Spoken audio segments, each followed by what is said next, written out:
Scholastic's Animal Friends. Baby animals just want to have fun. How great to be a baby animal. Every day I find a different way to keep my stomach full. Because its work being small and fuzzy, this new world never ends. Look, a rock and a tree, and animals like me. Yes, animals, you are my favorite friends. Animals are my favorite friends. And Mom is there to lick with care our dirty faces when day ends. There's a fox and a bear and a beaver and a pig, a puppy and a bunny, none of us are very big. We try to stand up, we all fall down, and get into trouble when Mom's not around. Baby skunks drink milk with kittens, a fuzzy bunny might eat with a cow. Baby animals don't gripe about who's got spots or stripes. Everybody's welcome on this earth. And how? Does anybody have a treat to share right now? Animals are my favorite friends. And Mom is there to lick with care our dirty faces when day ends.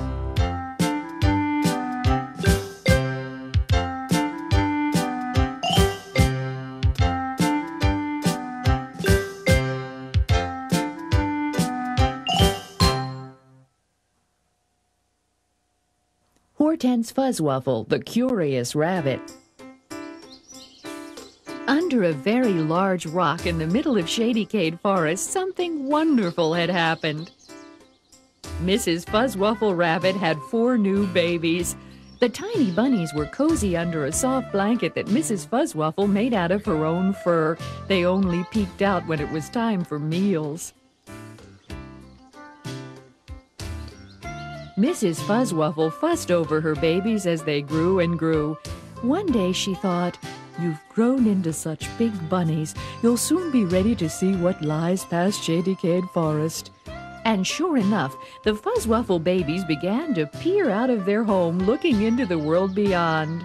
One of them, Hortense to be exact, was the most curious bunny of all. "Let me see!" Hortense cried, but all she saw were bunnies and more bunnies. "Mother, is the whole world bunnies and nothing but bunnies?" "Oh no, Hortense," her mother said. "There are many wonderful things beyond Shadykade Forest." "Can I see them, Mother? Can I?" "You can, but be very careful crossing the stream and be home before dark." "I will, I promise." At the stream, Hortense had a thought.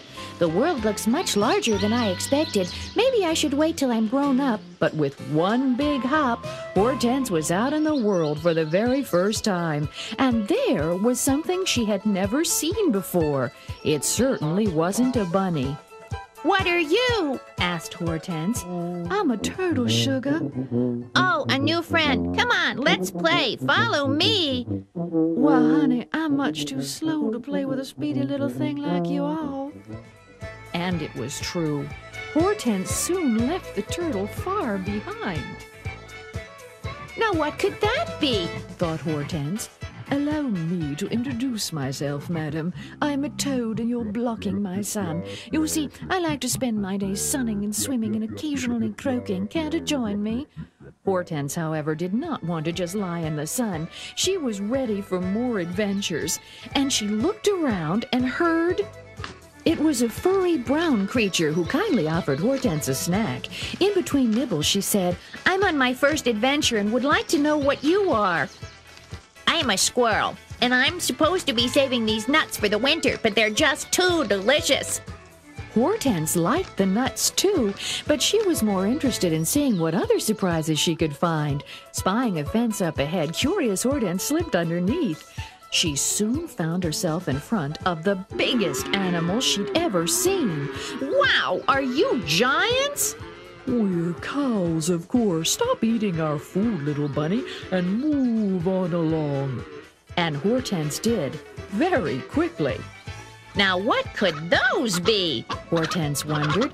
"You're awfully cute. What are you? Wanna play?" "Play?" they peeped. "Why, we're chicks all this peeping and cheeping to finish? We can't possibly play. Go ask the puppies. So Hortense hopped on in search of the puppies. She took a big leap, and look where she landed. Plop, right in the middle of the puppies' lunch. Hortense was so embarrassed that she pretended she meant to be there all along, but she hopped on as quickly as she could. That's a strange noise, and those are even stranger creatures. They look like monsters. Excuse me, please, but this is my first day out in the world. I'd like to know what you are. We are the turkeys. We gobble up everything around us. Hortense didn't know if that included bunnies, but she wasn't taking any chances. She dashed off across the fields and through the stream until all out of breath she saw a familiar sight. I must find my mother to tell her all about my adventures in the world. Hortense, I want to hear all about your wonderful day. Oh, Mother, I saw so many creatures beyond the stream. I saw a turtle who was slow, and a toad who loved the sun, and a squirrel chomping nuts, and some giant cows who mooed, and some peeping little chicks, and some puppies in their lunch, and some big scary turkeys who gobbled all day long. And can I go back again soon, Mother? Can I? Yes, Hortense, her mother said. You can have more adventures some other day. But now let's head home, my curious child, to the very large rock in the middle of Shadykade Forest. Kittens and Mittens. As a kitten, I'm a mitten. I have trouble staying still. I like to rule on Catland from the kitchen windowsill. I'm a kitten who's a mitten, can't stand sitting. I'm a baby cat who loves a pat on the head. I'm a kitten who loves fitting into boxes and mittens, and I roll around until it's time for bed. As a little cat, I'm not a brat. I'm training to get grown, so I crawl in boxes under clothes and brave the great unknown. I'm a kitten who's a mitten, can't stand sitting. I'm a baby cat who loves a pat on the head.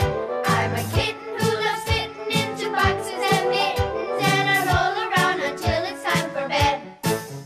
And I roll around until it's time for bed. Rain Dance, the Shy Little Pony. One dark and stormy night, a baby pony was born. And because it rained all that night, and the next day too, his mother named her new son Rain Dance. He was a small little pony, smaller than the others. Great adventures lay ahead for him, but Rain Dance didn't know it yet. He just knew he was very, very small and very, very shy. "Mother," he said, "please don't go too far away. It's raining and thundering and I don't like it." "Come with me, Rain Dance," his mother replied. "We'll go to the stable where we can find shelter." And they trotted off together.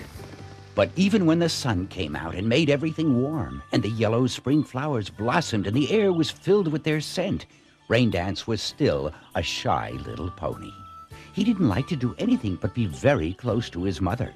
They would stay in the field together all day long, while Rain Dance learned how to handle his long, wobbly legs. "Hey, Mother, look, I'm running so fast! See me, Mother, see me!" Rain Dance cried. "Yes, dear," said his mother. "You're growing up into a very fast little pony. You're old enough now to play with the others. Look at Wildfire and Feathers. They're becoming good friends. Come, Rain Dance, it's time for you to meet the other ponies." Rain Dance followed his mother reluctantly. "I don't really want to," he mumbled. But he walked slowly over to where the ponies were playing. As he stood watching them, he thought, "They do look like they're having a wonderful time. But they're all bigger than me. I'm just a small little pony." He was too shy to play, and he sat down in the grass all by himself, feeling rather lonesome. That afternoon, Rain Dance and his mother went for a walk in the beautiful spring weather. "Oh, look, Rain Dance, here's a lovely stream. Come over and see how cool and clear it is." "No, thanks, Mother. I'll just stay right here on the bank. You go ahead." "Oh, Rain Dance, His mother shook her head. "Why are you such a shy little pony? You're even afraid of the stream." "I can't help it, Mother." Raindance felt so terrible about being afraid that he finally just gathered up all the courage and jumped right into the stream. To his surprise, it wasn't bad at all. "Mother, this is kind of nice. I liked the water." He began to play, and for a while forgot all about being shy. "Raindance," his mother said, "I have an idea. Let's go see your father.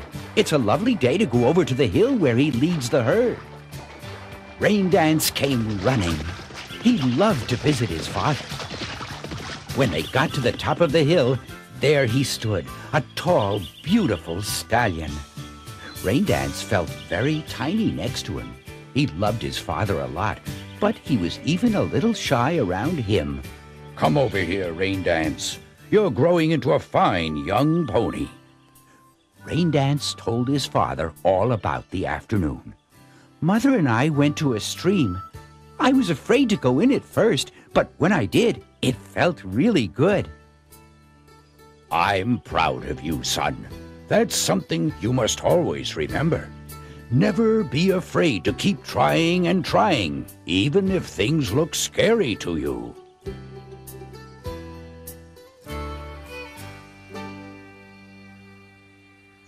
As Raindance grew and winter neared, his coat became long and furry.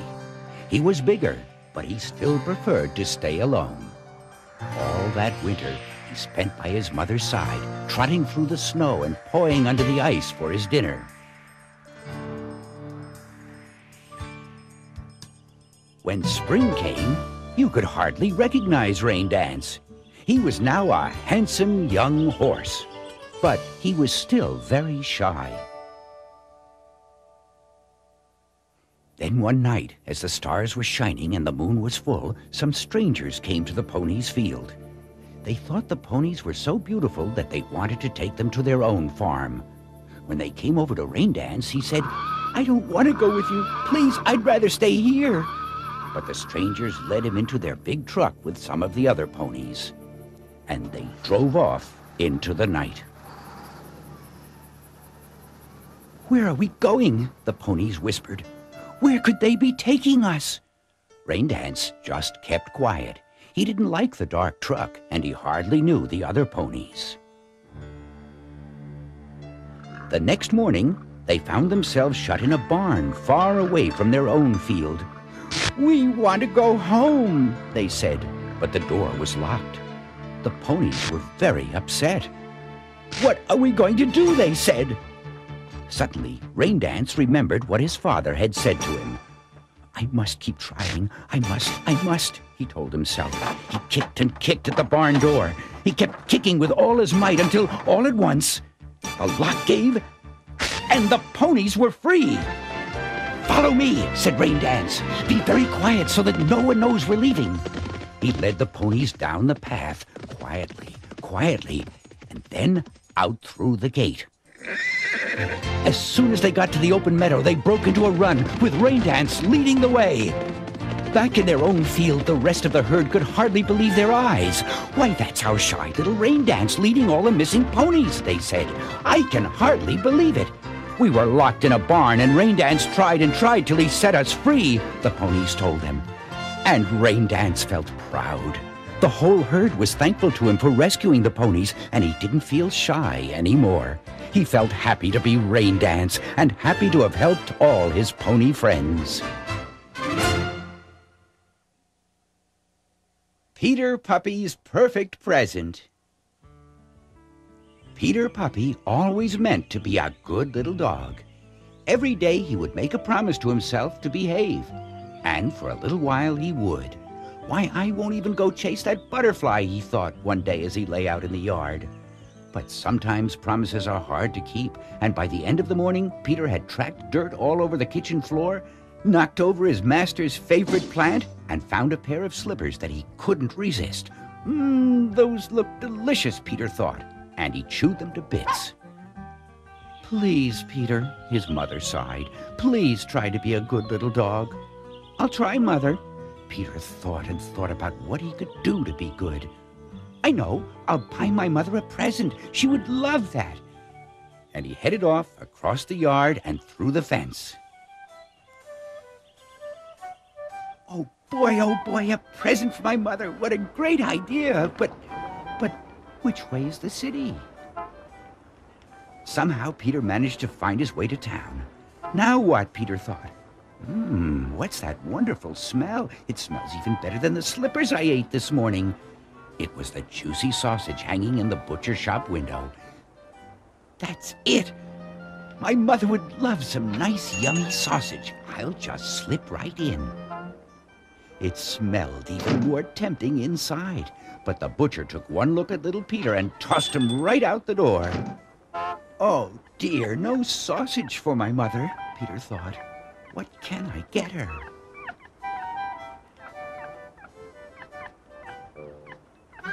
He spied a man carrying some of the most beautiful coats he'd ever seen. Can I have one of those for my mother? He asked the man, but the man just shooed him away. Oh, well, Peter sighed. She already has a very nice coat of her own. But I still need to find a present for my mother.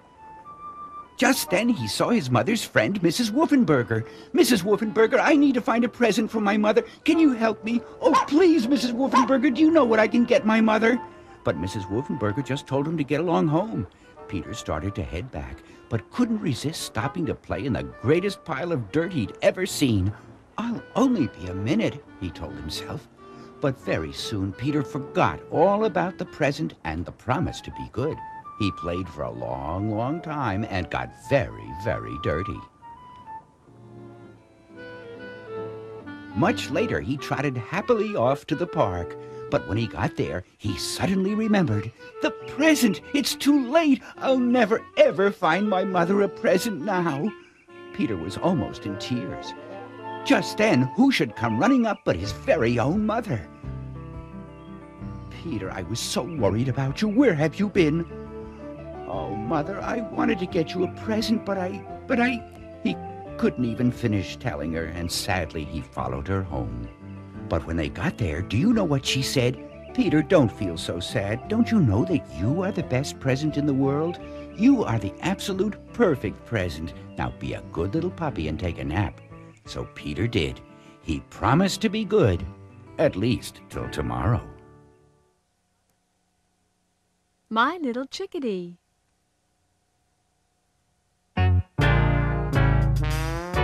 I'm a little chickadee.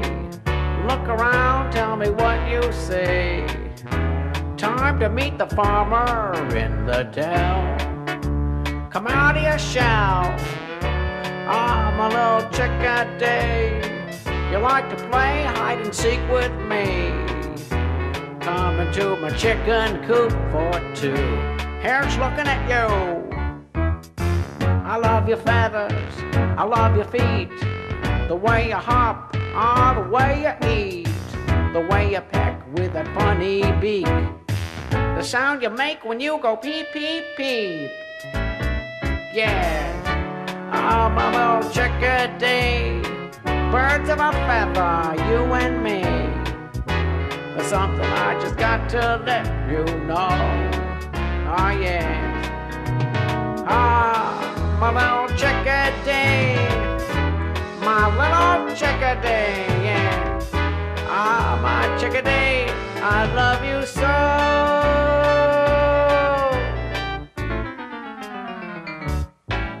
Yes. The skunk children find a home. Everyone agreed that the 3 skunk babies were very cute children, but they had one big problem. Sometimes they smelled funny. Everybody laughed at them. "You're really smelly," the other children would say. I don't think we're so smelly, said Josephine, the oldest one. Me either, added Christopher, the middle one. Yeah, what's so smelly about us? Little Petunia chimed in. But the truth was, the skunk children became very, very smelly whenever they were frightened. So they played by themselves in the forest every afternoon. They pretended they were brave sea-going skunks sailing the great big ocean.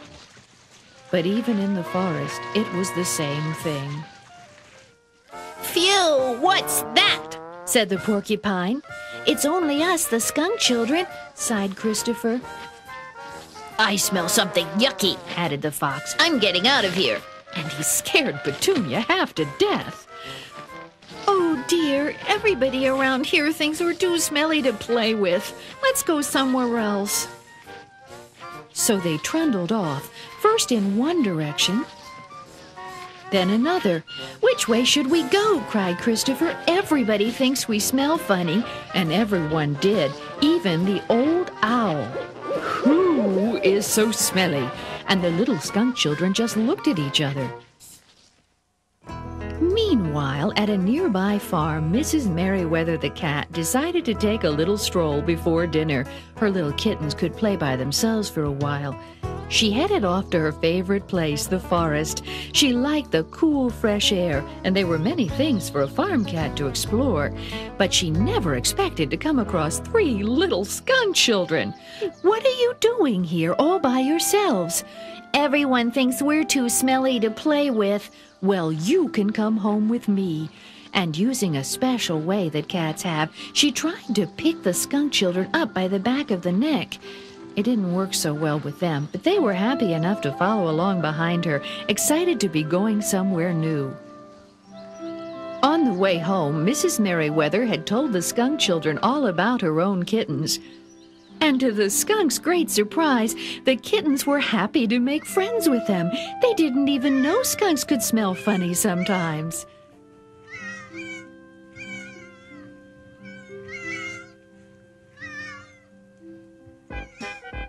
"Come on, let's go outside," Tiger Merriweather suggested. And so they began to climb out of the box.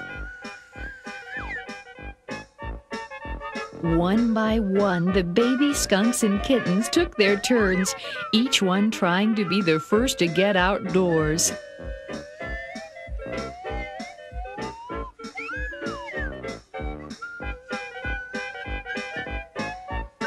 And after everyone had fumbled and bumbled and tumbled around, little Petunia took the easy way out. Outside, they had some good rough and tumble games. And when Mrs. Merriweather invited the skunk children to stay for dinner, they all shared. "You know, if I give them a good bath," Mrs. Merriweather thought, "maybe people won't think they're so smelly anymore." And she cleaned the skunk children up right then and there. In fact, everyone got a bath.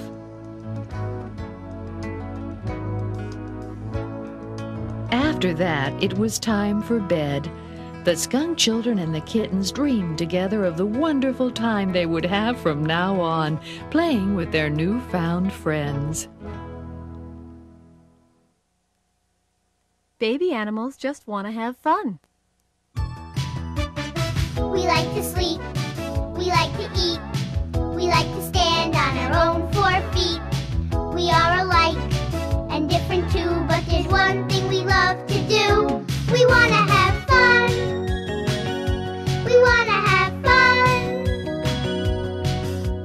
Baby animals just want to have fun. We want to have fun. We want to have fun. All baby animals just want to have fun.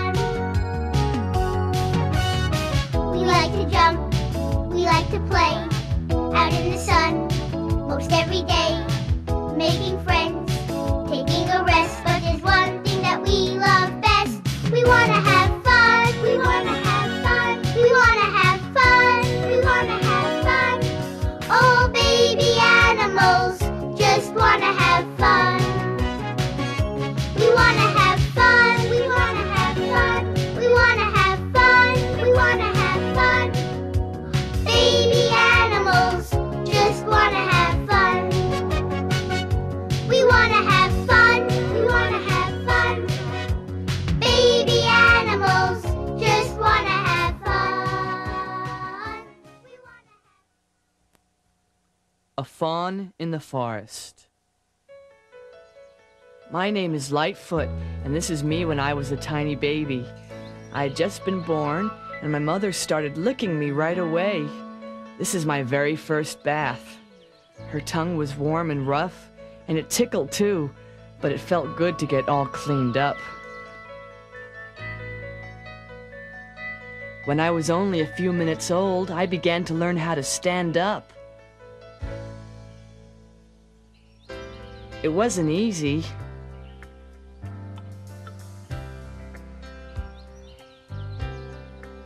I fell down a lot, but it didn't really hurt. I just kept trying till I finally made it, with my mother licking me practically the whole time. I used to follow my mother around to learn all about the forest.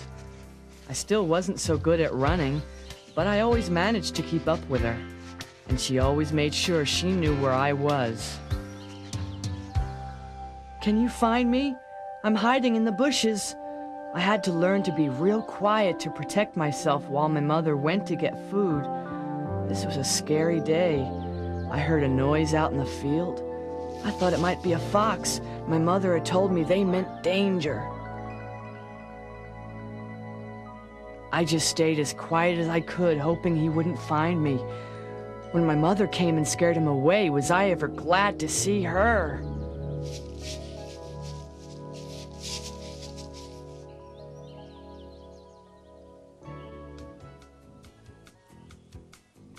Some of the most fun I ever had was playing with all my friends. There were a whole lot of us that had all been born around the same time. We had great games of hide and seek and chase, and sometimes we just jumped and raced around.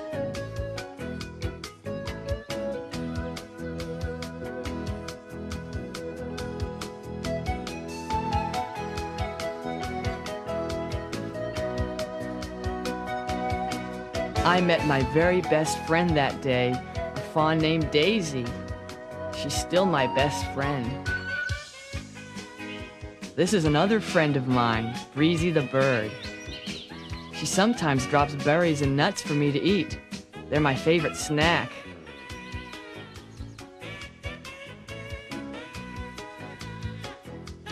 I'm still kind of little here, and sometimes they were very hard to hold on to.